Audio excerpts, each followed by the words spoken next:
Good morning and welcome to Sports Shorts Daily on a Friday morning as we head to the end of the month of June. I'm Tommy Kreisag. Glad to be here. Glad to have you there. Going to mix it up with some hot sports topics. Got Hunter McCann pinch hitting today for Ronnie Rance, who's very busy up in Natchitoches with all the events and the Louisiana Sports Hall of Fame, everything going on leading up to their big induction ceremony tomorrow night. Go to lasportshall.com.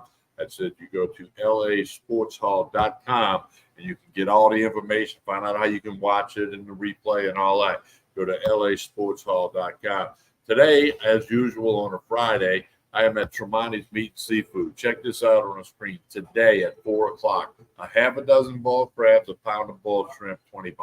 You can't beat that, okay? Got to call in reserve, especially if you're going to bring a bunch of people.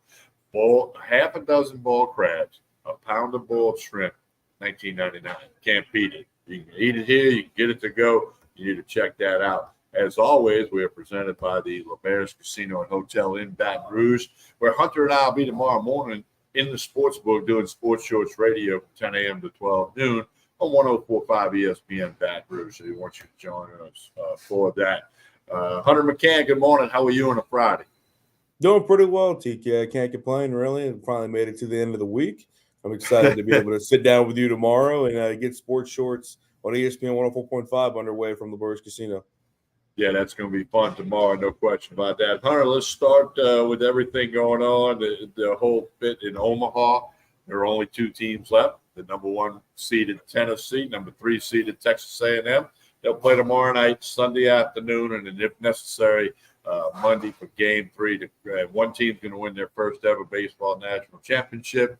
It's kind of what a lot of people might have thought would have happened. I kind of picked Kentucky. I rolled the dice. Kentucky never been to Omaha before, and they say that works against you. Although a couple of teams have won in their first ever appearance in Omaha, but so I missed on that one. But Tennessee, Texas A&M for all the marbles. Your thought? Well, it was the two teams I told you I did not want it to make to the finals because these are the two teams that I did not want to be raising the trophy by the end of the College World Series.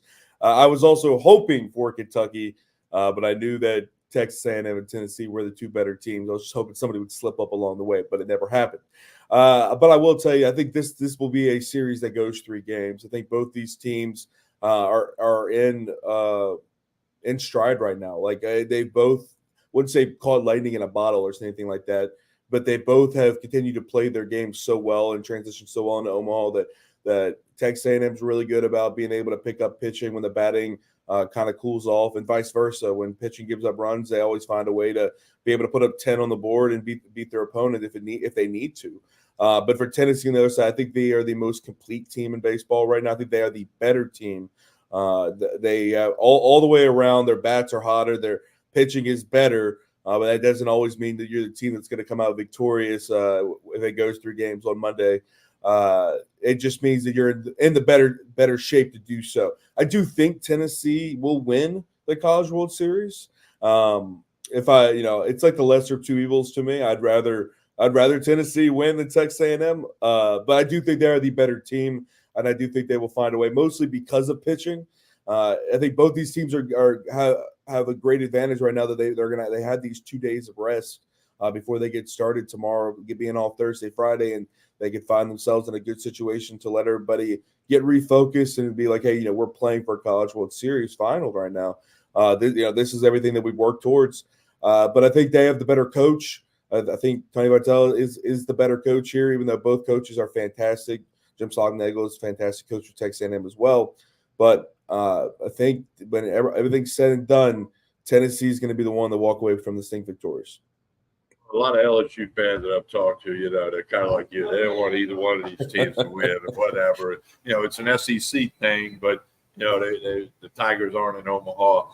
And I've thought about it. I mean, I really don't care who wins, but I'm going to pull for A&M because Nolan Cain, who's on the staff at A&M, played at LSU. He coached at LSU for a while under Coach Maneri, and he's a great guy.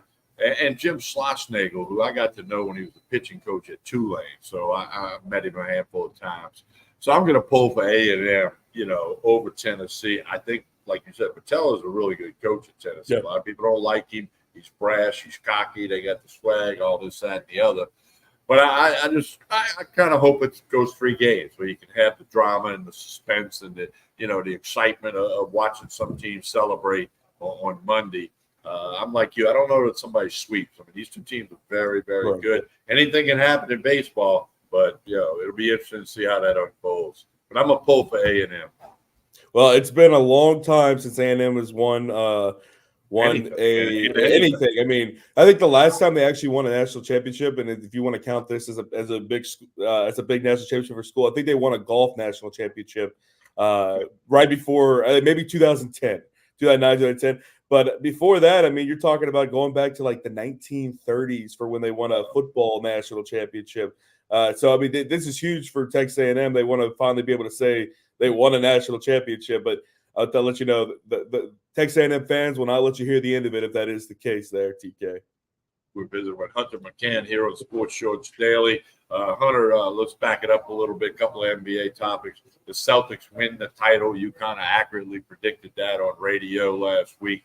Celtics win the title. They now have 18 titles. The Lakers have 17. That's a thing. But then the funniest thing I ever saw was that the Lakers flipped it around and said they have one in-season tournament. Yeah, correct. So they have 18 as well. Geez, what foolishness out of the Lakers. So your first comments are the Celtics winning it all, then we'll talk Lakers. Yeah, for the Celtics, I don't think it came as a huge surprise, especially after we saw the way that it came out. They were up 3-0, right? You knew the series was over at that point. But my original prediction was, of course, I thought the Celtics were going to win this thing. I thought they were the better team, but I thought they were going to win it in 6. They won it in 5, so that kind of sucked because we had a little bit of money on that. But I think they were the better team all year. I mean, I was asked back in January or February who's going to win this whole thing. And it just looked like the Celtics because CK. I mean, I think it only happened 2 or 3 times. You have to fact check me, but this team just does not lose back-to-back games. They I think 2 or 3 times this year is the only times they've lost back-to-back games throughout the course of the season. So when they got beat in Game 4, it was like there's no way the Mavericks, especially the way they got beat, there's no way the Mavericks are going to be able to come out and beat them in Game 5 and continue this into Game 6. It was over, dead in the water. But yeah, congratulations to the Celtics. I think they were the best team in the NBA. It was one of those times that the best team really did end up being the champion by the end of the season. And it's great for I'd say it's great for that city and that franchise, right? But 18, they have 18 championships now. The city of Boston went 5 years without a championship, and that was huge because of the fact, and any major sport, I should say, across whether it's football, basketball, hockey, or baseball with the Red Sox. I mean, they went with a 5-year drought without the city having a national championship or having a major championship that they didn't know what to do with themselves. So because since the turn of the century, they had just been winning everything with Tom Brady and the Patriots, and of course the Bruins won, I think, 2 since 2000. Red Sox with Ortiz earlier on. That's it. The city of Boston knows how to win championships. So this was nothing new for them, but they were the best team in the NBA.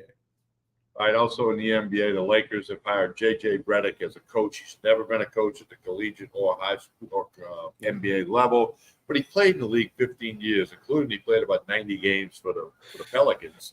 Yeah. So he was around a lot of coaches, and he's around the game for 15 years. It's not like it was a little 2-3 year thing. And then he's been an announcer, a broadcaster, a sportscaster, and he's got the podcast with LeBron.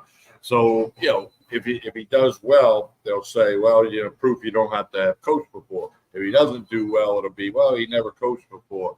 But the Lakers have a coach in J.J. Redick. We'll see how that unplays. And now, this morning, reports that LeBron James will opt for free agency. Doesn't mean he won't return to the Lakers, but he may test the waters. Your thoughts on that whole Lakers situation? It's interesting to me because I'm not going to say it's a good decision going with J.J. Redick. I think the guy's very smart. I actually really enjoy listening to him analytically. I thought his broadcasting career was kind of taking off because he's very smart and he knows the game of basketball and he can break it down, which is really important, of course, for coaching. But that doesn't mean that you always when you have the basketball IQ that you can bring that over into the coaching realm and be a good coach, especially in the National Basketball Association. So it's going to be very difficult, I think, for that kind of transition. How do you lead a team of players having no prior coaching experience? You're going to have to be able to portray the basketball IQ. But for J.J. Redick in particular, I mean, I think he's going to end up being a scapegoat. I mean, especially if LeBron does stay and things like that. I mean, it's going to end up being that once again LeBron's pulling the reins, like many players do for their coaches. JJ Redick will just be the next on the list, but it seems like the Lakers are trying to find the next Steve Kerr. You know, the coach that didn't have any coaching experience, right, but was a fantastic basketball player. And you put him into an organization and want to have success. And he's not the first coach that teams have tried to so find that hidden gem and have success. I just don't really know how much he's going to be able to have not having any type of collegiate or even like lower league high school coaching. I'm not sure he's ever coached a team. I mean, he's been in the NBA, like you said, 15 years, out of the league now a year. There's been no time for him to figure out how to be a coach. So it's a big risk for the Lakers. I did see the reports of $8 million a year for the 4-year contract. So they're not going to be banking too much money on Redick, but it's going to be an interesting experiment that I'll be following closely. Yeah, we'll see how that does unfold. In the world of hockey, Game 6 tonight in the NHL Finals for the Stanley Cup. Florida Panthers. I got some friends that watch this show a lot, big Florida Panther fans, and they're up 3-2, trying to close it out on the road against Edmonton. Tell us a little bit. You know more about hockey than I. Tell us a little bit. Yeah, Panthers also were up 3-0 in the series. Now it's 3-2. Because Connor McDavid is one of the best hockey players in the world right now and has been for years. And he's literally carrying Edmonton right now, trying to find a way to be able to come back from down 3 games. They play, like you said, in Edmonton tonight. They are favored $1.20 on the money line. So a lot of books think Edmonton's going to grab this game and it's going to go back to Florida for the best words in all of sports, Game 7, which I'm rooting for. I really hope that is the case. But Florida is the better team. This is another one of those things where, without a doubt, you look at this team up and down. Florida is the better hockey team. They're really good about being able to create chaos in front of the net, get the puck back up to the blue line, and be able to. They've scored multiple goals this way. Get up to the blue line, be able to shoot it in, and have a deflection to be able to score. They're really good about being able to block the goalie's eyes and get that done. And they're really good on the forecheck. So if they could just find a way to do what they did the first 3 games, which is apply pressure and cause Edmonton to make mistakes, they'll win tonight, and if not, win Monday night in Game 7. I think that will be the case. But this really could be the first time in history that an opposing player ends up winning MVP. Just because Connor McDavid has been so outstanding, I really wouldn't be surprised that, especially if it goes Game 7 and they lose, that McDavid is recognized in some way, because it's been fantastic to watch, TK. You should really tune in tonight and enjoy it. Well, there's been times when I have watched hockey, and I halfway understand all you've seen in offsides, a few things about the game. My son's a big hockey fan. I don't know how that happened, but he is. But, so, no, I'm not opposed to hockey. It's just I don't know a whole lot. I can't tell you more than a handful of player names, but again, I got some friends that are really into the Florida Panthers and the hockey thing, so I might peek at it tonight a little bit. I don't know. Hunter, what's been going on with your New Orleans Saints? We had the mandatory camp, and Kamara walked out, before the last practice, and a lot of people, Derek Carr's popping off about the new offense is going to be great, this, that, and the other. What's going on with the New Orleans Saints? I'll believe it when I see it, especially about that offense. But I had heard a lot of reports that Derek Carr has looked phenomenally better than he did last year this time in camp. Like he really is. His accuracy has improved. He looks more confident in the pocket. He's not holding on to the ball as long, and he's been able to make the correct reads. Once again, this is all camp, right? Until I see it in an actual game, I'm not going to believe it. I'm going to keep myself hopefully optimistic. But those are just reports out of New Orleans. Now, for Kamara in particular, it's going to really come down to if the team believes that he deserves the money. I mean, this is the same thing he did a few years ago trying to get money, and it worked out in his favor. But he has underperformed the past few years in the running back position, and the running back position's value has gone down. So I don't really know what's going to end up happening with Kamara. I'd like to believe that they'll find a middle ground. I don't think he's going to get as much money as he wants, but maybe he'll get a little bit more to be able to come back and help the backfield for the Saints. But it's going to be a very interesting season. We talked about the schedule that they have. They're still tied right now for the easiest schedule in the league as they were last year. Vegas has them over under 7.5 wins. So they're not expecting much out of the New Orleans Saints this year. But I mean, we've seen crazier things happen, and a team finds a way to come back after a bad season and figures it out. And I like to believe the Saints can do that, but I haven't seen anything yet in person to be able to believe that they're at that point. Yeah, well, lot of ground to cover there. We'll see what happened. That article on CBS Sports, I think, .com was the 8 NFL coaches on the hot seat going into this year. Dennis Allen's on that list. He's on fire, man. You got to believe that if the Saints are not a playoff team, it's probably going to be a coaching change. I think it's safe to say that, but I got some friends that are diehard Saints fans. They eat and breathe it. They every second, man, they're all into the Saints, and they're hoping for good things. And we'll talk, obviously, a whole lot more about the Saints as this thing rolls on, as we roll on a little bit. Now, don't forget, tomorrow morning, Hunter and I will have Joel Davis going to be at the sports book in LeBares. I need you to come on out between 10 a.m. and 12 noon. They got breakfast in the morning. Lunch starts at 11. We'll be right there in the sports book. You can't miss Hunter and TK. I mean, two big guys sitting right there in the middle of the sports book, not far from the betting window, right by the little kiosk where you place some bets.